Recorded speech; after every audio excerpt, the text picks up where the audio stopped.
Bienvenidos al podcast En Sintonía, un espacio de entrevistas impulsado por Labolife. Hemos titulado este espacio Historias de médicos porque en cada podcast conversamos con médicos y otros profesionales sanitarios que comparten con nosotros una visión humanista de la salud, que están generando un cambio en su manera de tratar al paciente y que buscan atenderle en su dimensión física, psíquica y emocional. Estos médicos tienen la misión de acompañar al paciente en el sinuoso camino de recuperar y hacerse responsable de su propia salud, y nosotros queremos conocerlos. Hoy tenemos el placer de tener con nosotros a la doctora Sari Arponen. Buenos días, Sari, ¿cómo estás? Pues encantada de estar aquí contigo para hablar de esta otra perspectiva de la medicina, ¿verdad? Sí, va a ser una entrevista un poco atípica y un poco diferente. Bueno, voy a explicar un poco quién eres en el ámbito de la medicina.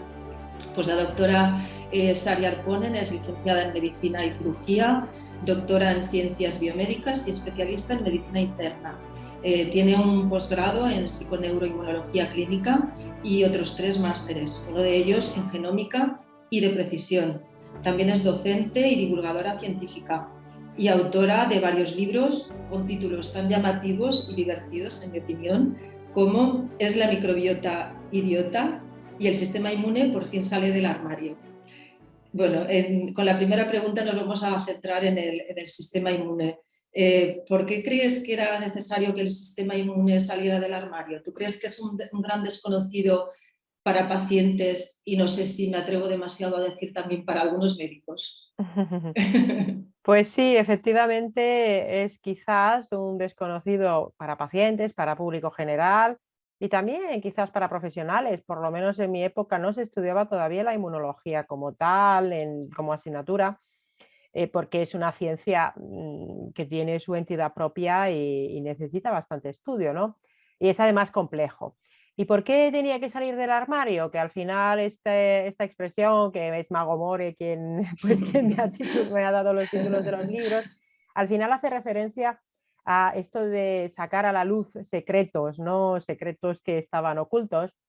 Y hace referencia a que en este último par de años, sobre todo, se ha hablado mucho del sistema inmunitario, pero todo centrado en esa función defensiva frente a las infecciones, que es verdad que es una función súper importante y si esa función no se cumple bien puede haber muchos problemas, como por ejemplo, pues pensemos en personas que tienen un Lyme crónico, esa borreliosis crónica, o que tienen continuamente herpes simple, o que tienen un Epstein-Barr, o que están con infecciones de orina continuamente. Es verdad que esa función es importante, pero el sistema inmunitario también tiene otras funciones y quizás de estas otras funciones la gente no es tan consciente. Por ejemplo, siempre digo, ¿quién no se ha hecho alguna vez un esguince, por desgracia, una distensión muscular o ha tenido una tendinitis? Pues todas estas lesiones, cuando se cronifican es porque no se han resuelto bien y no se han reparado bien por parte del sistema inmunitario, que es quien resuelve esto. Y también, por supuesto, el sistema inmunitario tiene que vigilar que una de nuestras propias células no se vuelva mala, porque eso puede generar un cáncer. Y esto el sistema inmunitario debería ser capaz de decir, oye, mira, esto es una célula cancerosa, me la voy a cargar. Y por supuesto también reconocer lo que es propio y no hay que atacarlo, porque si eso sucede, surgen las enfermedades autoinmunes, o lo que viene de fuera y no es dañino, porque entonces podemos tener una alergia, como ahora recientemente en primavera, ¿verdad? Con todo el tema del polen, ¿no? Sí, Entonces, sí. realmente hay toda una serie de, y por supuesto las funciones de limpieza, por ejemplo, del cerebro, que si esto no se hace bien, puede aparecer enfermedades neurodegenerativas, ¿no? Hay múltiples funciones del sistema inmunitario que deben llevarse a cabo de forma adecuada, porque si no podemos tener muchos problemas de salud. Entonces, es importante mantener el sistema inmune en forma en preventivo, diría yo, ¿no? No esperar a tener una enfermedad. Claro, trataría de hacer prevención y, por supuesto, si aparece una patología, un tratamiento adecuado. En el libro, desde luego, también cuento todo lo que considero que se debe saber para cuidar del sistema inmunitario desde la perspectiva de una medicina integral, desde una perspectiva de salud 360 grados, donde la inmunonutrición con una alimentación adecuada es fundamental, esa optimización nutricional con micronutrientes, el ejercicio físico, los inmunobióticos, que son esos probióticos que modulan al sistema inmunitario, el control del estrés crónico. todas estas intervenciones que se escapan del modelo exclusivamente farmacocentrista que ha imperado, bueno, y que sigue imperando todavía por desgracia, ¿no? Y que pienso que todo el mundo, profesionales y pacientes y personas sanas en prevención, deberían conocer para verdaderamente hacer una medicina integral e integrativa, ¿no? Ujú. Entiendo que en tu afán divulgador, ¿no?, que llevas a cabo con tus libros, con las entrevistas que te hacen, con los posts en Instagram, con un programa de podcast que tienes que se llama Slow Medicine Revolution, que luego ya hablaremos de él. Yo entiendo que es conseguir empoderar al paciente, ¿no?, tenerlo de alguna manera informado y que cuando tenga alguna patología, si es que la tiene, pueda acudir al médico y puedan, entre los dos, o sea, el médico acompañar al paciente en su camino de recuperación o de mayor bienestar. Efectivamente, yo soy muy fan del empoderamiento en salud de los pacientes y es un término, como bien comentamos ya en las jornadas, ¿verdad?, en febrero.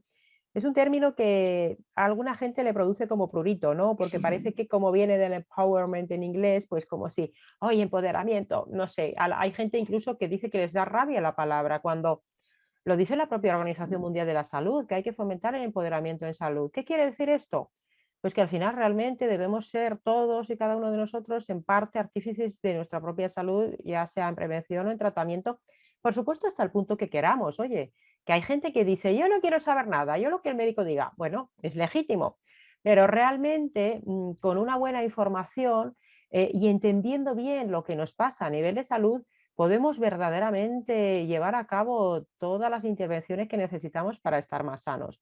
Es verdad que cuando un paciente lee mucho, por ejemplo, y luego va al médico, le dice, pues yo he leído que X cosa. Esto para el médico no necesariamente es cómodo, porque y muchas veces quien nos esté escuchando, si son pacientes, puede ser que hayan ido al médico y han dicho, oye, pues yo he leído no sé qué, y el que el médico le diga, no leas tanto, que no hay que leer en internet. Bueno, es verdad que hay ciertas informaciones quizás que puedan ser contraproducentes si estamos en una época en la que hay mucha infoxicación y a veces hay informaciones que pueden ser contradictorias y no siempre la información es de buena calidad, pero ahí la labor del médico, considero yo, o de cualquier otro profesional de la salud, no es decirle al paciente, no leas tanto, sino modular aquello que debería leer el paciente. Ahora mismo hay muchísimos divulgadores de la salud, tanto médicos, sobre todo nutricionistas, entrenadores, fisioterapeutas, psicólogos, enfermeras, odontólogos, farmacéuticos. Hay muchísimos divulgadores de la salud y claro, es verdad que aquí hay que elegir bien las fuentes de las que se informa uno, pero yo desde luego considero que un paciente informado, un paciente empoderado, va a poder mucho mejor llevar a cabo todos los hábitos saludables que se requieren para estar sanos en una sociedad muy compleja que nos enferma, ¿no? Y ahí está mi labor de divulgación, siempre desde luego con evidencia científica, aunque sin agobiar al paciente, de decir, este viene de tal artículo, esto de tal otro. No hace falta a nivel de divulgación poner 20.000 referencias de todo lo que cuentas, ¿no? Aunque mis libros, por Disculpa, yo supuesto, creo que vienen. estás haciendo una labor con toques de humor y muy divertida, que eso es más fácil de comprender para el paciente. No haces las cosas difíciles, son complejas, pero lo difícil es hacerlas sencillas en ese sentido. Bueno, yo lo intento hacer sencillo, lo del humor es verdad que la gente me lo dice, pero eso no es algo premeditado ni buscado. La gente me lo dice, pero no es que yo intente hacer chistes, es decir, lo intento contar de una forma informal y si sale el humor y a la gente le hace gracia, mejor, porque si te lo pasas bien y te ríes, aprendes mejor, ¿no? Sí, es verdad. Háblanos del programa que tienes de podcast que se llama Slow Medicine Revolution. Tú hablas de este proyecto como una plataforma de medicina evolutiva. Explícanos qué es ese concepto. No, para mí es nuevo, medicina evolutiva. Sí, Slow Medicine Revolution y de hecho ahora ya Slow Medicine Revolution sigue siendo el podcast y se enmarca ya dentro del Slow Medicine Institute, porque queremos hacer otras iniciativas también de formación ya un poco más adelante. Y efectivamente una parte tiene que ver con esa medicina lenta, con esa slow medicine, pero otra parte parte de la necesidad de entender que la medicina evolutiva del estilo de vida hay que incorporarlos como conceptos para verdaderamente ejercer una medicina integrativa. ¿Qué quiere decir esto? La medicina evolutiva significa entender que nosotros como seres humanos hemos evolucionado en un entorno muy determinado a lo largo de miles de años, que somos unos bichos raros, somos unos animales raros que hemos modificado ese entorno hasta unos extremos que han llegado a hacer que actualmente nuestra evolución ya no se dé en contextos de evolución natural, en contextos de evolución en espacios verdes y azules, que se dice, sino que ya hay una evolución cultural y una evolución tecnológica. Está muy bien, tiene muchas ventajas, pero esta evolución cultural, esta evolución tecnológica en los espacios grises, urbanos, las ciudades, el cemento, el hormigón, la industria, la contaminación, nos enferma. Y entender que cómo somos, cómo es nuestro cuerpo, cómo es nuestro cerebro, cómo es nuestra conducta, se formó en un ambiente y entender que hay un choque entre cómo somos y el ambiente en el que vivimos ahora, que nos hemos creado, que eso es lo que nos genera enfermedad. Entonces, si entendemos lo bueno que tienen ambientes verdes, ambientes azules, ambientes naturales, volver, digamos, bueno, como decía Rousseau, ¿no? A lo natural, pero sin desechar lo bueno de los ambientes nuevos tecnológicos y culturales, nos puede ayudar a estar más sanos. No se trata de volver a la cueva, Ya. ¿verdad? Pero sí de aprovechar lo bueno que tenemos de la sociedad actual y de volver a lo bueno que había en contextos más, vamos a decir, evolutivos, más naturales, ¿no? Ujú, perfecto. Tú estás trabajando en muchos frentes para conseguir a un paciente informado y empoderado, ¿no? ¿Es más fácil cambiar el modelo, digámoslo así, de paciente que la manera que tiene el sistema sanitario en general de abordar la enfermedad? ¿Es más fácil formar al paciente para que de alguna manera empujes esa demanda de otro tipo de medicina? Es una pregunta fantástica y es algo que yo me he preguntado porque yo desde, bueno, yo he trabajado hasta hace relativamente poco siempre en la sanidad pública, en varios hospitales de la red pública de la Comunidad de Madrid. Y yo de verdad intentaba hacer estrategias de medicina integrativa, de estilo de vida, de medicina evolutiva, en ese contexto, hablar con los compañeros, dar charlas, hacer lo que podía, ¿no? Pero lo cierto es que el sistema sanitario es una entidad que tiene una inercia propia gigante, sometida a muchas presiones de lobbies, intereses económicos, a un modelo muy farmacocentrista de la medicina, a un modelo muy tecnificado de la sanidad, donde a menudo no es que esté el paciente en el centro del proceso, ¿no? Entonces, cambiar el modelo del sistema sanitario, cambiar cómo se enfrenta la enfermedad, cómo se enfrenta la prevención, el sistema sanitario, cuando además faltan muchos profesionales, no hay nutricionistas, hay muy pocos psicólogos, faltan fisioterapeutas, hay muy pocos odontólogos, es muy difícil trabajar en equipo y es muy difícil huir de ese farmacocentrismo, ¿no? Entonces, realmente sí que a nivel de paciente es mucho más fácil, o a nivel de población, con la divulgación, es mucho más fácil generar esos cambios, que esos cambios sean contagiosos en el Ujú, entorno, en el microentorno de cada persona, porque cuando alguien cambia su modelo de vida y su estilo de vida y mejora, sus amigos, sus familiares lo ven y habrá muchos escépticos, pero otros dirán, oye, ¿pero qué has hecho? ¿Cómo has hecho para mejorar? ujú.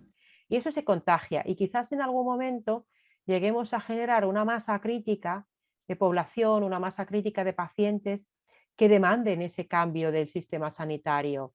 Las revoluciones bruscas, agudas, no sé, yo no veo posible eso en el sistema sanitario. Tiene que ser un cambio desde dentro y desde fuera, ¿no?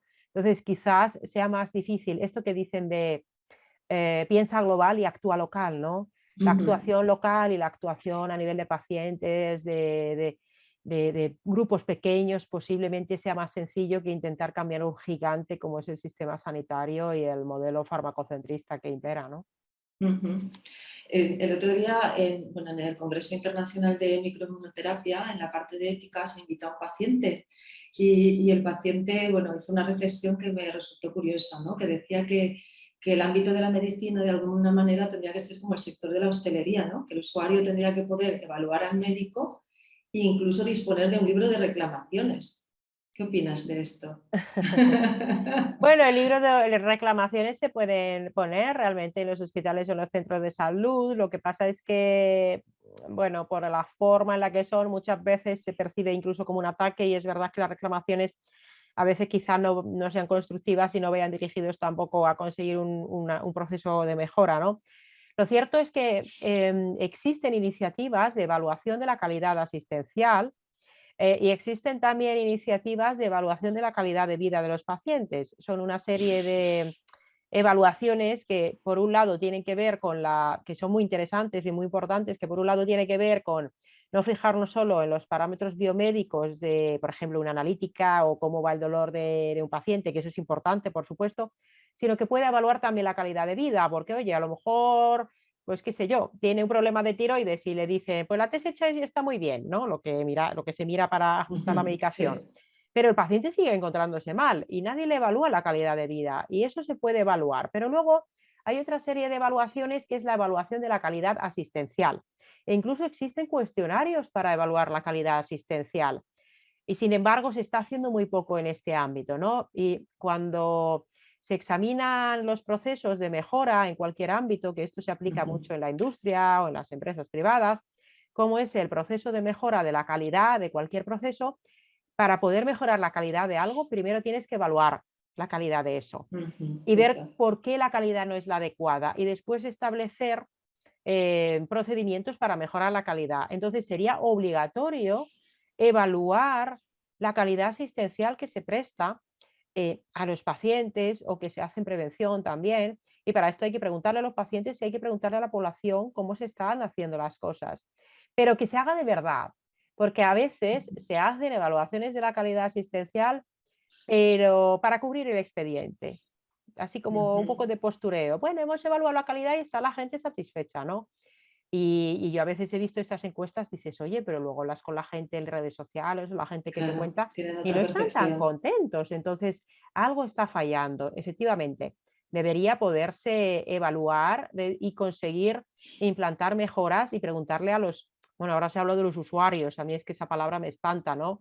Preguntar a Sí. los pacientes, a la gente que de verdad utiliza el sistema sanitario, oye, ¿cómo lo he hecho? ¿Y qué puedo hacer para mejorarlo? Pero sin que se perciba como un ataque, ¿no? Porque eso no termina de ser, de ir en pos de la mejora de la calidad, pero sí, sí, habría que mejorar muchísimo en esto, sí. Bueno, ya estamos prácticamente acabando. Tengo, bueno, dos curiosidades. Una, porque estudiaste medicina y si recuerdas el momento en que te llegó la inspiración de que querías ser médico. Bueno, me encuentro entre los médicos que muchos, bueno, tienen esa ilusión de poder ayudar a la gente, ¿no? Tienen una parte como muy empática y muchas ganas de contribuir a que la gente esté mejor. Bueno, a mí me gustaba desde muy pequeñita, bueno, yo quería ser astronauta y escritora, ¿no? Pero también es Bueno, verdad, escritora ya lo eres. sí, eso ya sí. Pero es verdad que de pequeña mi madre es enfermera y teníamos muchos libros, bueno, libros divulgativos, estaban también los libros de enfermería de mi madre y teníamos un vademecum gigante y también yo leía todo esto, ¿no? Eran libros en finlandés además y me parecía todo fascinante, pero es verdad que me resultaba muy interesante lo que era sobre todo la farmacología y la toxicología, no sé por qué.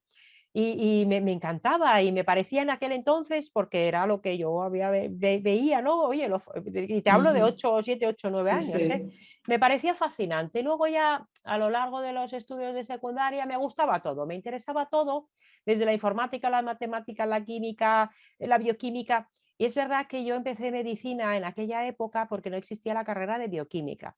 Y yo pensé, bueno, hago primero el primer ciclo, los 3 años de medicina, luego me cambio a bioquímica porque yo quería investigar, me fascinaba la genética sobre todo, que en aquella época, en los 90, era un boom. Pero porque además a mí me hicieron una especie de, bueno, me hicieron bullying en el colegio, el instituto, yo tenía como fobia social y yo pensaba que yo no valía para eso de ver pacientes, ¿no? Porque había que interactuar mucho con personas. Pero cuando en tercero de carrera hice las prácticas con pacientes, dije, ay, pues si esto se me da bien y me gusta escuchar la gente lo que me cuenta. Y entonces Sí. ya me quedé dentro de medicina. Ujú. Y realmente, digamos que a mí me interesaba la ciencia, pero lo que fue lo que es vocación de ayudar más, ¿no? Porque tuve, ya digo, todos estos problemas, ¿no? Que te crean esas inseguridades en el trato con los otros, pues fue la vocación por ayudar, me surgió quizás de esta manera más directa, me surgió a lo largo de la carrera ya con el contacto directo con los pacientes. Ujú.